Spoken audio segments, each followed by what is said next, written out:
Nous avons aujourd'hui la 7e édition des universités d'été de la DFCG. Le thème cette année, c'est le numérique dans ce qu'il impacte le métier du directeur financier, mais aussi les métiers, l'organisation et les business models. Nous la faisons cette année à Dauphine, une fois à Paris, une fois en province. C'est l'occasion de revenir effectivement sur les bancs de l'école. En digitalisant nos process, que ce soit nos process métiers au sein de la direction financière ou nos process business, nous créons de la valeur au sein de Vinci Concessions. Par exemple, les projets de Big Data que nous conduisons sont des projets qui vont viser à désiloter l'information, à la croiser avec des données extérieures, à l'enrichir et ce faisant à rendre les informations plus prédictives, à mieux travailler sur nos business models. Et c'est vraiment ça qui est contributeur de valeur à la fois pour l'entreprise et pour l'actionnaire. S'assurer qu'on a bien regardé le compte de résultat prévisionnel et sans oublier le tableau de cash flow pour ne pas avoir de surprise.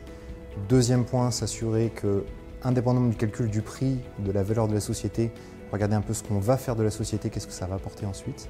Et troisième point, s'assurer en tant que directeur financier qu'on est capable de protéger l'équipe qu'on intègre pour s'assurer qu'il n'y ait pas de conflit d'intérêts avec d'autres départements de la société.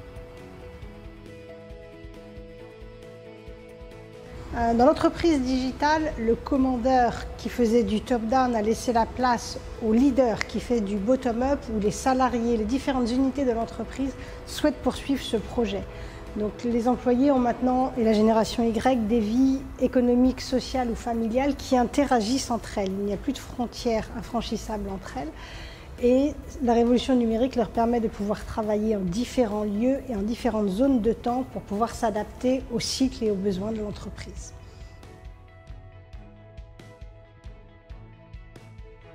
On peut dire que le numérique n'est pas une révolution en ce qui concerne le dialogue fiscal entre l'entreprise et l'État, c'est plus une évolution et qui a plutôt été bien anticipée et qui permet aujourd'hui à l'administration fiscale de récupérer un flux important de données sur les entreprises.